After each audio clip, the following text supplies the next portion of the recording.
Hello दोस्तों, मैं इंद्रेश अपने YouTube channel Indresh GS classes में आप सभी का स्वागत करता हूं। तो दोस्तों, आज हम लोग क्या देखेंगे, जो हमारी सीडीपी की क्लास और प्रैक्टिस सेट चल रहा था उससे जितने भी क्वेश्चन पूछे गए हैं आपके, चाहे सी टेट हो गया, चाहे यूपी टेट हो गया, या फिर आपके सुपर टेट के क्वेश्चन तक यहाँ कवर किए जाते हैं। ठीक है, ये सभी एग्जाम के लिए इंपॉर्टेंट है। TET, C TET, super TET, Bihar शिक्षक सभी के लिए। ठीक है, तो आप लोग एक वीडियो को जुड़ने से पहले एक बार वीडियो को क्या करिए, शेयर कर दीजिए। चलिए स्टार्ट करते हैं आज का पहला क्वेश्चन। क्वेश्चन नंबर 1 देखिए क्या कह रहा है कि पुरुष और महिला की भूमिका का निर्धारण समाज करता है, यह कथन किसका है। तो जो पुरुष और महिला का जो है निर्धारण एक समाज करता है, तो इस कथन को किसने कहा। यह कथन बताता है कि लैंगिकता एक अंतर्निहित अवतरण है, लैंगिकता एक आनुवंशिक प्रतिभा है, लैंगिकता एक अंतर्ज्ञानी अवतरण है, लैंगिकता एक सामाजिक अवतरण है। तो ना ही लैंगिकता एक अंतर्निहित अवतरण है, और ना ही आनुवंशिक प्रतिभा है, और ना ही अंतर्ज्ञानी अवतरण है।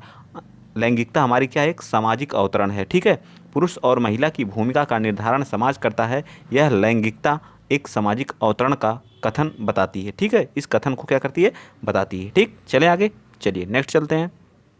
क्वेश्चन नंबर आप लोगों के सामने 2 है। देखिए क्या कह रहा है क्वेश्चन नंबर दूसरा, कह रहा है कि शिक्षा का अधिकार अधिनियम आरटीआई आरटीई एक्ट किस वर्ष में प्रभावी हुआ, बताइए। तो यह जो हमारा जो प्रभावी हुआ कब हुआ, बताइए। तो 2009 में क्या होता है, पारित होता है। ठीक है, याद रखेंगे आप लोग, 2009 में ये क्या होता है, पारित होता है। ठीक है, और यह प्रभावी कब होता है, तो 2010 में क्या होता है, प्रभावी हो जाता है। 2010 में क्या होता है, प्रभावी होता है। ठीक है, प्रभावी होता है। ठीक, याद रखिएगा, 2009 में यह अधिनियम आता है और 2010 में क्या होता है, प्रभावी होता है। इसमें क्या होता है, 6 से 14 वर्ष के बच्चों को 6 से 14 वर्ष के बच्चों को 6 से 14 वर्ष के बच्चों को 6 से 14 वर्ष के बच्चों को निःशुल्क शिक्षा प्रदान करना। ठीक है, निःशुल्क शिक्षा प्रदान करना। ठीक है, शिक्षा का प्रावधान की बात करता है। तो इसका राइट आंसर क्या आ जाएगा, बी पार्ट बिल्कुल सत्य आ जाएगा। ठीक है, बी पार्ट हमारा क्या हो जाएगा, इसका बिल्कुल सत्य होगा। ठीक है, चलिए नेक्स्ट अगला क्वेश्चन। ठीक है, चलिए अगला क्वेश्चन, क्वेश्चन नंबर 3 कह रहा है कि संकेत अधिगम के अंतर्गत निम्नलिखित में से सीखा जाता है। आप लोग जितने लोग वीडियो को देख रहे हैं तो वीडियो शेयर कर दीजिए, फटाफट वीडियो को शेयर कर दीजिए। ठीक है, बताइए, संकेत अधिगम के अंतर्गत निम्नलिखित में से सीखा जाता है क्या। जो संकेत अधिगम होता है, संकेत के माध्यम से जो सीखा जाता है, उसमें क्या आता है, अनुकूलन क्या किया जाता है, पारंपरिक अनुकूलन को हम लोग सीखते हैं। किसको सीखते हैं, पारंपरिक अनुकूलन को क्या करते हैं, सीखते हैं। ठीक है, पारंपरिक अनुकूलन को सीखते हैं, ना कि वातावरण को, और ना ही मनोविज्ञान को, ना ही मनोदैहिक को। ठीक है, संकेत अधिगम के अंतर्गत क्या करते हैं आप लोग, पारंपरिक अनुकूलन को हम लोग क्या करते हैं, सीखते हैं। ठीक है, इसमें क्या होता है, इसमें उद्दीपक जो होता है हमारा, उद्दीपक अनुक्रिया अधिगम, जिसको बोलते हैं एसआर लर्निंग भी कहते हैं। इसको क्या बोलते हैं, एसआर लर्निंग अधिगम। संकेत अधिगम को हम लोग क्या बोलते हैं, क्या बोलते हैं, उद्दीपक अनुक्रिया अधिगम, या इसी को बोलते हैं एसआर लर्निंग। चलिए नेक्स्ट चलते हैं, अगला क्वेश्चन, क्वेश्चन नंबर 4 बताइए। क्वेश्चन नंबर 4 क्या कह रहा है कि प्रारंभ में आत्मा का प्रयोग किस शास्त्र में किया जाता है। प्रारंभ में आत्मा का प्रयोग किस शास्त्र में किया जाता है, क्वेश्चन नंबर 4। तो प्रारंभ में आत्मा का प्रयोग जो है किस शास्त्र में, शिक्षा शास्त्र में, समाज शास्त्र में, दर्शन शास्त्र में, या अर्थशास्त्र में। तो आत्मा का प्रयोग जो हम लोग किस में करते हैं, दर्शन शास्त्र में करते हैं। किस में करते हैं, दर्शन शास्त्र में करते हैं। दर्शन शास्त्र जो क्या करता है, जो सत्य और प्राकृतिक के सिद्धांतों और उनके कारणों का क्या करता है, वर्णन करता है। दर्शन शास्त्र हमारा क्या करता है, सत्य और उसके प्राकृतिक के सिद्धांतों का और उनके कारणों का क्या करता है, वर्णन करता है। इस बात को आप लोग याद रखिएगा, तो सी पार्ट बिल्कुल सत्य हो जाएगा। ठीक है, नेक्स्ट बताइए, क्वेश्चन नंबर 5 क्या कर रहा है।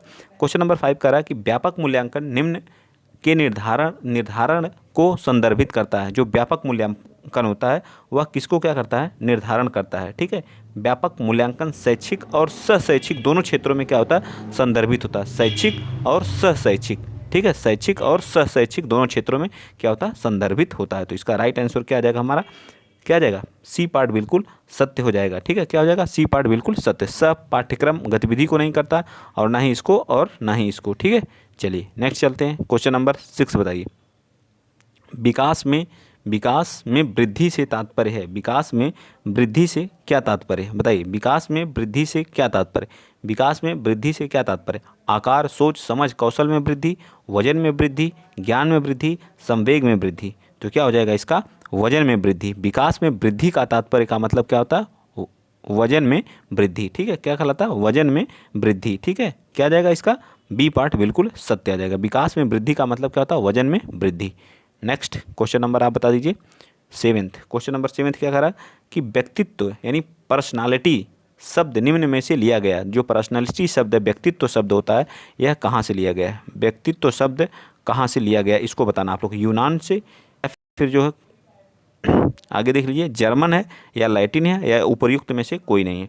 तो यह एक क्या है, यह एक लैटिन शब्द है। कैसा है, यह एक लैटिन शब्द है जिसका अर्थ क्या होता है, जिसका अर्थ होता है, जिसका अर्थ होता है, जिसका अर्थ होता है मुखौटा। ठीक है, मुखौटा, मुखौटा व्यक्तित्व का अर्थ होता है। किसका, व्यक्तित्व का क्या अर्थ होता है, मुखौटा। ठीक है, क्या होता है, व्यक्तित्व का अर्थ, जिसका अर्थ होता है व्यक्तित्व, पर्सनालिटी, जिसका अर्थ होता है मुखौटा। तो इसका राइट आंसर क्या जाएगा, सी। नेक्स्ट क्वेश्चन नंबर 8 बताइए क्या कह रहा है, सीखने का क्लासिकल कंडीशनिंग सिद्धांत। सीखने का जो क्लासिकल कंडीशनिंग सिद्धांत का प्रतिपादन किसने किया था। तो सीखने का जो क्लासिकल था, क्लासिकल सिद्धांत जो पावलोव ने दिया था। कौन दिया था, पावलोव साहब ने। कौन दिया था, पावलोव जी ने दिया था। ठीक है, सीखने का जो है क्या क्लासिकल कंडीशनिंग सिद्धांत किसने दिया था, पावलोव ने दिया था। ठीक है, इस बात को आप लोग याद रखिएगा। उनके अनुसार जो सीखना एक अनुकूलित प्रक्रिया है। इनके अनुसार क्या, इन्होंने क्या कहा था, सीखना सीखना सीखना एक एक अनुकूलित अनुकूलित अनुकूलित प्रक्रिया है। सीखना एक क्या है, अनुकूलित प्रक्रिया है। इस बात को आप लोग याद रखिएगा। तो इसका राइट आंसर क्या आ जाएगा, बी पार्ट बिल्कुल सत्य आ जाएगा। ठीक है, क्लासिकल कंडीशनिंग सिद्धांत किसने दिया, पावलोव ने दिया। पावलोव के अनुसार सीखना एक क्या है, अनुकूलित प्रक्रिया है। ठीक, चलिए क्वेश्चन नंबर आप बताएंगे 9th। ठीक, 9th बताइए, बताइए अकादमिक पाठ्यक्रम लिंग भेदभाव को कैसे बढ़ावा देता है। पुरुष की तुलना में महिलाओं की उपलब्धियों का बहुत कम उल्लेख करना। यही बिल्कुल सही हो जाएगा। हमसे पूछा भेदभाव को बढ़ावा देना, लिंग भेदभाव। जब आप क्या करेंगे, पुरुष की तुलना में महिलाओं की उपलब्धि को कम आंकेंगे तो यहाँ पे क्या होगा, भेदभाव की भावना होगी कि नहीं। क्लास में जो है आपकी क्लास है, कक्षा है, क्लास में क्या करेंगे, ये गर्ल्स हैं, ये बॉयज़ हैं। ठीक है, और इन बॉयज़ को क्या करेंगे, अधिक आंकेंगे और गर्ल्स को कम आंकेंगे तो यहाँ क्या भेदभाव की भावना उत्पन्न होगी। ठीक है, तो हमें क्या करना है, ना ही लड़के चाहे गर्ल्स हो चाहे बॉयज हो, सबको हमको क्या इक्वल मानना और समावेशी शिक्षा की तरफ हमको क्या करना, अग्रसर होना है। ठीक है, तो इसका राइट आंसर क्या हो जाएगा, ए पार्ट। पुरुषों और महिला छात्रों के बीच अनैतिक ग्रेडिंग इससे नहीं होता। केवल पुरुष छात्रों के लिए गणित और विज्ञान पाठ्यक्रम इससे भी नहीं। महिला शिक्षा की तुलना में पुरुष शिक्षक, तो ए पार्ट इसका बिल्कुल सत्य हो जाएगा। चलिए क्वेश्चन नंबर 10 बताइए। क्वेश्चन नंबर 10 क्या करा, एक अच्छा विद्यालय निम्न में से किससे बचता। अगर आप कोई अच्छा विद्यालय है तो वह किस चीज़ से बचेगा, लैंगिक समानता से। क्या करेगा, लैंगिक समानता से बचेगा। ठीक, इससे तो नहीं बचेगा, क्योंकि एक अच्छा विद्यालय चाहता है कि हमारे यहाँ क्या हो, एक लैंगिक समानता हो, स्त्री हो चाहे पुरुष हो, सब क्या हो, समान हो। सामाजिक जिम्मेदारी से एक अच्छा विद्यालय हमेशा अपनी सामाजिक जिम्मेदारियों को क्या करता है, निभाता है। ठीक है, लैंगिक पक्षपात से हमेशा किससे बचता है, लैंगिक पक्षपात से बचेगा। किससे बचेगा, लैंगिक पक्षपात से बचने की कोशिश करेगा। लैंगिक संवेदनशीलता होनी चाहिए एक अच्छे विद्यालय में। ठीक, तो इसका राइट आंसर क्या आ जाएगा, सी पार्ट बिल्कुल सत्य आ जाएगा। ठीक है, चलिए आप लोग बताते रहिएगा। सीखने में कोई दिक्कत, कहीं प्रॉब्लम अगर हो तो आप लोग कमेंट कर सकते हैं। ठीक है, और डिटेल से चाहिए तो आप लोग बता सकते हैं, और डिटेल से हम देंगे। ठीक है, और डिटेल से सारी चीज़ें बताई जाएंगी। लेकिन मैं ये नहीं चाहता कि कुछ लोगों को सिर्फ ऑप्शन चाहिए होता, तो बीच का रास्ता मैंने किया है, ताकि ना जिनको डिटेल चाहिए उनको डिटेल भी मिल जाए और ऑप्शन वालों को ऑप्शन भी मिल जाए। इसलिए बहुत ज़्यादा समय नहीं लेता हूँ, 20 से 25 मिनट की अंदर ही वीडियो बनाने की कोशिश करता हूँ। ठीक है, एक बच्चा अतीत की समान परिस्थितियों में की गई अनुक्रियाओं के आधार पर नई स्थिति से प्रति अनुक्रिया करता है, तो यह किससे संबंधित है। सीखने का तत्परता का नियम, सीखने का प्रभाव का नियम, सीखने की जो है सीखने की प्रक्रिया का क्या है, नियम, या फिर जो है कोई और। बताइए, फटाफट बताइए, इसका राइट आंसर बता दीजिए। चलिए बताइए, 11 का राइट आंसर क्या आ जाएगा, तो 11 का राइट आंसर क्या आ जाएगा, सीखने का सादृश्यता का नियम। ठीक है, डी पार्ट बिल्कुल सत्य हो जाएगा। ठीक, चलिए नेक्स्ट चलते हैं। अगला क्वेश्चन नंबर कौन सा, 12वां बताइए। क्वेश्चन नंबर 12 क्या कह रहा है, विद्यार्थियों के साथ संप्रेषण का अर्थ होता है। विद्यार्थियों के साथ संप्रेषण का अर्थ क्या होता है। विद्यार्थियों के साथ संप्रेषण का अर्थ होता है उन्हें अपने विचारों से अवगत कराना, विचारों को आदान प्रदान करना, उनसे प्रश्न करने को कहना, उन्हें निर्देश देना। बताइए 12 का।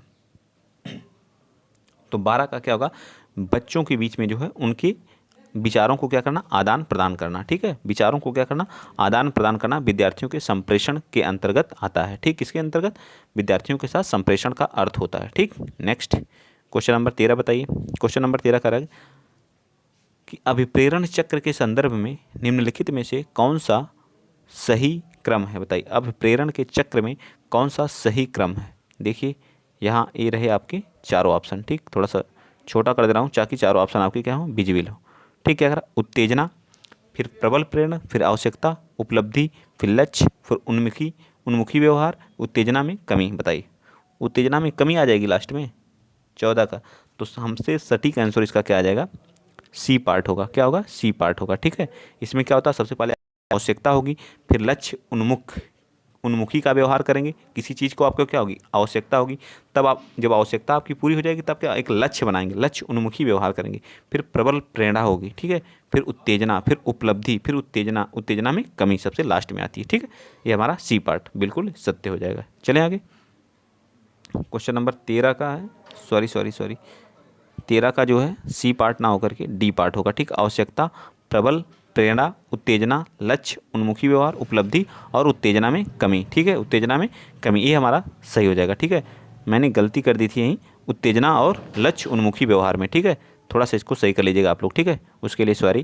ठीक, चलिए आगे चलते हैं। क्वेश्चन नंबर 14 बताइए, छोटे विद्यार्थियों को कक्ष में समवयस्कों के साथ अंतःक्रिया करने के लिए प्रोत्साहित करना चाहिए। अंतःक्रिया करने के लिए क्या करना चाहिए, प्रोत्साहित करना चाहिए। तो 14 का बताएंगे आप लोग, 14 का राइट आंसर। तो 14 का राइट आंसर क्या आ जाएगा, तो 14 का राइट आंसर क्या आ जाएगा, शिक्षक कक्षा को बेहतर तरीके से नियंत्रित कर सके, वे एक दूसरे से प्रश्नों के उत्तर सीख सकें, वे पढ़ने के दौरान सामाजिक कौशल को सीख सकें। वे पढ़ने के दौरान क्या करें, सामाजिक कौशल को क्या करें, सीख सकें। ये हमारा क्या आ जाएगा, सी पार्ट बिल्कुल सत्य हो जाएगा। और क्या कह रहा पाठ्यक्रम को बहुत जल्दी पूरा कर लें, ये तो गलत है, बिल्कुल गलत है। ठीक, चलिए नेक्स्ट चलते हैं। अगला क्वेश्चन आप बताएंगे कौन सा, ब्लूम की टैक्सोनॉमी, अभी मैंने कल भी बताया था, ब्लूम टैक्सोनॉमी। ठीक है, वर्गीकरण जिसको बोलते हैं। ब्लूम टैक्सोनॉमी पदानुक्रम व्यवस्था है, उपलब्धि लक्ष्यों का, पाठ्य चर्चा संबंधी घोषणाओं का, संज्ञानात्मक उद्देश्यों का या पठन कौशल का। 15 का बताइए, 15 का राइट आंसर क्या आ जाएगा, ब्लूम टैक्सोनॉमी का उद्देश्य जो क्या होता है, पदानुक्रम व्यवस्थाओं का होता है या संज्ञानात्मक उद्देश्यों का। तो दो होते हैं इसके, क्या होते हैं, एक भावात्मक पक्ष होता है, एक ज्ञानात्मक पक्ष होता है, और तीसरा होता है क्रियात्मक या मनोपेशीय पक्ष। अतः ये जो ब्लूम जो टैक्सोनॉमी है, इन्होंने क्या दिया था, एक इसमें क्या ज्ञानात्मक पक्ष होता है, इसके 3 ज्ञानात्मक पक्ष इसने बताया था, और एक क्या होता है, भावात्मक पक्ष भी बताया था, भावात्मक, और एक क्या था, क्रियात्मक। ठीक है, क्या बताया था, क्रियात्मक पक्ष। 3 पक्ष के बारे में इन्होंने बताया था। ठीक है, तो इसमें क्या होता है, टैक्सोनॉमी संज्ञानात्मक उद्देश्यों का क्या होता है, संज्ञानात्मक उद्देश्यों का क्या होता है, पदानुक्रम व्यवस्था होती है। ठीक है, तो इसका सी पार्ट बिल्कुल सत्य हो जाएगा। नेक्स्ट चलते हैं, क्वेश्चन नंबर आप बताएंगे 16। क्वेश्चन नंबर 16 देखिए क्या कह रहा है कि बच्चों के मानसिक विकास में का विशेष महत्व है। बच्चों की जो मानसिक विकास होता है उसमें सबसे बड़ा महत्वपूर्ण क्या है, खेल है, बाल साहित्य, दिनचर्या है, संचार माध्यम है। तो क्या है बताइए, बच्चों की जो मानसिक विकास में खेल का क्या है, बहुत ही महत्व है। ठीक है, खेल का बड़ा ही महत्व है। तो खेल आपका क्या हो जाएगा, बिल्कुल सत्य हो जाएगा। ठीक है, क्या हो जाएगा, उनकी मूल प्रवृत्तियों का इसमें क्या होता है, खेल खेलने से उनके मूल प्रवृत्तियों का क्या होता है, विकास होता है, जिससे समायोजन की क्षमता में क्या होती है, वृद्धि होती है। ठीक है, इधर बहुत तगड़ी वाली आंधी आई है। ठीक है, तो आप लोग वीडियो को शेयर करते रहिएगा। ठीक है, कभी भी नेट की प्रॉब्लम हो सकती है, तो इसके लिए हम माफ़ी चाहेंगे। ठीक है, चलिए बताइए 17, क्वेश्चन नंबर 17 क्या कह रहा है, क्वेश्चन नंबर 17 कह रहा है, क्या कह रहा है बताइए। ठीक, चलिए बताइए, कह रहा है कि अलग अलग बालकों को अलग अलग कार्य सौंपे जाने को के आधार पर न्योचित ठहराया जा सकता है। विद्यार्थियों को विभिन्नता पसंद, या फिर यह कार्य की नकल को रोकता है। विद्यार्थियों में व्यक्तित्व अंतर है, इससे किसी भी प्रकार के अन्योचित नहीं ठहराया जा सकता। तो 17 का क्या आ जाएगा, तो 17 का सी पार्ट, विद्यार्थियों में व्यक्तिगत अंतर होते हैं। हर विद्यार्थी अपने आप में उनका जो हर विद्यार्थी अपने आप में क्या होता है, अलग होता है। ठीक है, उसकी हर एक चीज़ क्या होती है, अलग होती है। ठीक, चलिए आगे चलते हैं, क्वेश्चन नंबर आप बताएंगे 18। देखिए क्या करा कि शिक्षक के संदर्भ में सामाजिककरण से तात्पर्य है। शिक्षक के संबंध में सामाजिककरण से क्या तात्पर्य होता है? समाज में बड़ों का सम्मान करना, अपने सामाजिक मापदंड बनाना, सामाजिक वातावरण में अनुकूल और समायोजन, सामाजिक मानदंडों का सदैव अनुपालन करना। शिक्षा के संदर्भ में सामाजिककरण से तात्पर्य है। बताइए चारों ऑप्शन में से कौन सा राइट हो जाएगा? तो चारों में से जो हमारा हो जाएगा क्या हो जाएगा? सामाजिक वातावरण में अनुकूल और समायोजन। ठीक है, सामाजिक वातावरण में अपने आप को कैसे अनुकूल कर रहे हैं, मतलब उसमें कैसे अनुकूलित कर रहे हैं, और फिर उसमें कैसे आप अपने आप को क्या कर रहे हैं? समायोजित कर रहे हैं। यह सबसे इंपॉर्टेंट होता है शिक्षा के संदर्भ में, सामाजिककरण का तात्पर्य होता है। ठीक है, चलते हैं नेक्स्ट क्वेश्चन नंबर आप बताएंगे 19। देखिए 19 क्या कर रहा है? 19 कह रहा है कि जब कभी दो या अधिक व्यक्ति एक साथ मिलते हैं, ठीक है, और एक दूसरे को प्रभावित करते हैं तो वे सामाजिक समूह का निर्माण करते हैं। यह कथन किसका है? बताइए। कदाचित सत्य है, सत्य है, असत्य है, आंशिक रूप से सत्य है। तो ये क्या सामाजिक समूह का क्या करते हैं? निर्माण करते हैं। या सत्य है, या कदाचित सत्य है, या गलत है? बताइए 19 का। तो ये क्या है? सत्य है, बिल्कुल सत्य है। जब आप मान लीजिए कोई चीन से मिलेगा, ठीक है, चाइना का कोई व्यक्ति है, चीन का है, और कोई इंडिया का है, ठीक है, दोनों आपस में क्या हुए? मान लीजिए मित्र उसका है और ये क्या है? मित्री है। ये मान लीजिए मित्री है, ठीक, ये मित्री है और ये मित्र इंडिया का, ठीक है। ठीक, जब दोनों मिलते हैं तो ये क्या करेगा? अपना कल्चर, अपनी भाषा, सारी चीज़ें क्या करेगा? एक दूसरे को शेयर करेगा, इसको बताएगा, और ये क्या करेगा? इसको बताएगा। दोनों मित्र मित्री आपस में जब मिलते हैं तो अपनी भाषा, अपना व्यवहार, अपनी सारी चीज़ें एक दूसरे से क्या करते हैं? शेयर करते हैं। तो यह एक सामाजिक समूह का क्या करते हैं? निर्माण करते हैं। ठीक है, दोनों कल्चर आपस में जहाँ मैच करते हैं, तो ये बात क्या बिल्कुल सत्य है। चलिए नेक्स्ट चलते हैं, क्वेश्चन नंबर 20 कह रहा है कि द कंडीशन ऑफ लर्निंग पुस्तक के लेखक कौन है? द कंडीशन ऑफ लर्निंग पुस्तक के लेखक कौन है? तो द कंडीशन ऑफ लर्निंग पुस्तक के लेखक हैं रॉबर्ट एम गेने हैं। रॉबर्ट आर एम गेने हैं। ठीक है, आर एम गेने हैं। इन्होंने 1970 में इस पुस्तक को लिखा था। कब लिखा था? 1970 में क्या किए थे? इस पुस्तक को लिखे थे, जिसका नाम है द कंडीशन ऑफ लर्निंग। में 8 प्रकार के अधिगम परिस्थितियों, इसमें 8 प्रकार के अधिगम परिस्थितियों की बात की गई। कितने? 8 प्रकार के अधिगम परिस्थिति की बात की गई है। ठीक है, ये भी याद रखिएगा। चलिए आगे आ जाइए, क्वेश्चन नंबर आप बताएंगे 21वां। मास्टर ग्रंथ के नाम से जाना जाता है। अब आप ग्रंथ अगर पढ़े होंगे तो पूरा आपको पता होगा। तो मास्टर ग्रंथ किसको कहते हैं? तो पीयूष ग्रंथ को हम लोग क्या कहते हैं? मास्टर ग्रंथ कहते हैं। क्या कहते हैं? मास्टर ग्रंथ। ठीक है, मास्टर ग्रंथ के नाम से कौन जानी जाती है? पीयूष ग्रंथि जानी जाती है। तो राइट आंसर हमारा क्या आ जाएगा? ए पार्ट बिल्कुल सत्य हो जाएगा। यह एक अंतःस्रावी ग्रंथ है, इसके बारे में भी याद रख लिया। यह एक क्या है? अंतःस्रावी ग्रंथ है। कैसी है? अंतःस्रावी ग्रंथ है। ठीक, कैसी है? अंतःस्रावी ग्रंथ है, ये भी याद रखेंगे आप लोग। यह एक अंतःस्रावी ग्रंथ है। इसका आकार लगभग एक मटर के दाने जितना होता। आकार इसका कितना होता? मटर के दाने जैसा होता। एक मटर का दाना जो होता उसके जैसा इसका क्या होता? आकार होता है। यह मस्तिष्क में, यह हमारे कहाँ पाई जाती है? मस्तिष्क के हाइपोथैलेमस में पाई जाती है। हाइपोथैलेमस में, ठीक है, थैलेमस में पाई जाती है। ठीक है, हमारे मस्तिष्क के हाइपोथैलेमस में पाई जाती है। ठीक है, थैलेमस के निचले वाले हिस्से में, ठीक है, निचले वाले हिस्से में पाई जाती है। ठीक, चलिए इतना इसके बारे में बता दिया मैंने। मास्टर ग्रंथि कहते हैं इसको। अंतःस्रावी होती है, मटर के दाने जैसा इसका आकार होता है, और हाइपोथैलेमस जो हमारा मस्तिष्क का भाग होता है उसके निचले हिस्से में पाई जाती है। ठीक, चलिए क्वेश्चन नंबर 22 बता दीजिए।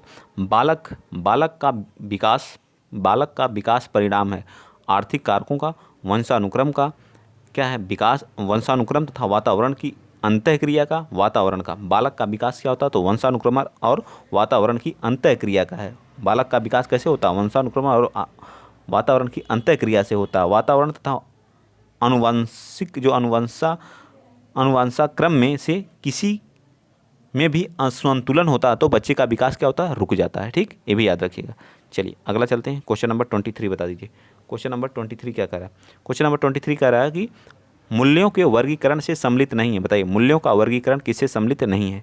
तो मूल्यों का वर्गीकरण किससे सम्मिलित नहीं है? सांस्कृतिक मूल्य से, एन केन प्रकारेण धन आर्जन से, नैतिक मूल्य से, आध्यात्मिक मूल्य से। किससे नहीं है?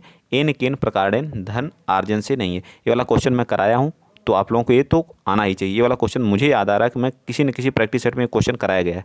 चलिए बताइए, समानतः यह देखा जा सकता है कि बच्चा थोड़े बहुत मायनों में अपने माँ बाप से भिन्न होता है। इसके लिए आनुवंशिक नियम के जरिए विश्लेषित कीजिए। कीटाणु के जनन द्रव्य सिद्धांत द्वारा, विभेद द्वारा, समानता द्वारा या अवनति द्वारा। एक क्वेश्चन आया था जो, ठीक है, एक क्वेश्चन आ चुका है, ठीक, तो किसके द्वारा? विभेद द्वारा। शायद हम लोग कल ही ये क्वेश्चन किए थे, ठीक है, कल किए थे कि नहीं किए थे शायद ने, ये क्वेश्चन आ चुका है, ठीक। तो देख लीजिए घुमा फिरा के वही क्वेश्चन आ रहे हैं, ठीक। कहाँ से क्वेश्चन बनेगा? इतना आप लोग प्रैक्टिस कर चुके हैं तो क्वेश्चन घूमेगा ही, रिपीट ही होगा, ठीक है। चलिए आगे चलते हैं। विभेद द्वारा, तो इसका राइट आंसर बी पार्ट हो जाएगा, ठीक है। 25 का ये आत्मकेंद्रिता व्यक्ति होता है, जो आत्मकेंद्रित व्यक्ति होता है वो कैसा होता है बताइए? किस तरह का व्यक्ति होता है? अंतर्मुखी होता है, बहिर्मुखी होता है, उभयमुखी होता है, सामाजिक निर्भर होता है? 25 का बताइए। तो अंतर व्यक्ति जो होता है आत्म केंद्रित होता है, अंतर्मुखी व्यक्ति क्या होता है? आत्म केंद्रित होता है। कैसा होता है? आत्म केंद्रित। ये पार्ट बिल्कुल सत्य होता है। ये व्यक्ति जो होते हैं अकेले रहना पसंद करते हैं। ऐसे व्यक्ति जो होते हैं अकेला, कुछ व्यक्ति नहीं होते हैं अकेला रहना अकेला पसंद करते हैं, अकेला रहना क्या करते हैं? अकेला रहना पसंद करते हैं, ठीक है। तो इन्हें जो होते हैं आत्म केंद्रित बोलते हैं, और ये क्या होते हैं? अंतर्मुखी होते हैं, और ये अकेले रहना क्या करते हैं? पसंद करते हैं, ठीक है। अकेले रहना क्या करते हैं? पसंद करते हैं। यह बाह्य परिस्थितियों के अनुसार क्या करते हैं? खुद को समायोजित करने में कठिनाई। इनको अगर कहीं भेज दिया जाए तो जो परिस्थिति है वहाँ में इनको बड़ी कठिनाई होती है अपने आप को समायोजित करने में, इस तरह के, ठीक है। तो ये व्यक्ति क्या होते हैं? निराशावादी होते हैं। ये भी याद रखिएगा, इस तरह के व्यक्ति क्या होते हैं? निराशावादी होते हैं, निराशावादी होते हैं, ठीक है, निराशावादी होते हैं, ठीक है, याद रखेंगे। क्या कैसे होते हैं? निराशावादी होते हैं। आगे चलते हैं। क्वेश्चन नंबर 26 बताइए। आनुवांशिकता का सामाजिक संरचना माना जाता है। प्राथमिक आनुवांशिकता प्राथमिक है, स्थिर है, गत्यात्मक है या गौण है? कैसी है? तो कैसी है? स्थिर है, ठीक है। आनुवांशिकता एक स्थिर सामाजिक संरचना है, ठीक है। क्या है? एक स्थिर सामाजिक संरचना है, ठीक है। राइट आंसर हमारा क्या जाएगा? बी पार्ट हो जाएगा, ठीक है। नेक्स्ट चलते हैं। क्वेश्चन नंबर आप बताएंगे 27। गोलमैन निम्न में से किससे संबंधित है? सामाजिक बुद्धि से, संवेगात्मक बुद्धि से, आध्यात्मिक बुद्धि से या सामान्य बुद्धि से? तो संवेगात्मक बुद्धि स्वयं की एवं दूसरे के भावनाओं तथा संवेगों को समझने, व्यक्त करने और नियंत्रित करने में की योग्यता होती है, संवेगात्मक बुद्धि होती है। इसी को इन्होंने गोलमैन ने क्या किया था? बताया था। इन्होंने कहा था कि संवेगात्मक बुद्धि स्वयं एवं दूसरों की भावनाओं तथा संवेगों को समझने और क्या व्यक्त करने और उसको नियंत्रित करने की क्या होती है? योग्यता होती है, जिसको हम लोग क्या बोलते हैं? संवेगात्मक बुद्धि बोलते हैं। सामाजिक बुद्धि समाज के साथ होती है, आध्यात्मिक सामान्य बुद्धि तो सबके पास होती है, ठीक। जिसको किसने बताया था? डेनियल गोलमैन ने। Next question number 28। खिलौने, पहनावे की वस्तुएं, घरेलू सामग्री, व्यवसाय एवं रोगों को विशिष्ट लिंग के साथ संबंधित करना। देखिए दरवाजे लड़ रहे हैं, बहुत तेज आंधी आई हुई है, ठीक है। विशिष्ट लिंग के साथ, मैं अंदर हूँ इस वजह से सब पूरा कैमरा बोल रहा हूँ, पूरा कमरा क्लोज्ड किया हूँ, तो चल रही क्लास जो अंदर, ठीक है। संबंधित करना क्या प्रदर्शित करता है? 28 का बताइए। 28 का क्या आ जाएगा? ए पार्ट बिल्कुल सत्य आ जाएगा। जेंडर रूढ़िवादिता का, ठीक है, जेंडर रूढ़िवादिता का क्या करता है? प्रदर्शित करता है, ठीक। नेक्स्ट चलते हैं। क्वेश्चन नंबर आप लोगों के सामने 29। क्वेश्चन नंबर 29 बताइए, ठीक है। थोड़ा सा आप लोगों को देखने में थोड़ी सी दिक्कत होगी, एडजस्ट कर लीजिएगा, ठीक। PDF भी सही नहीं बना है, ठीक।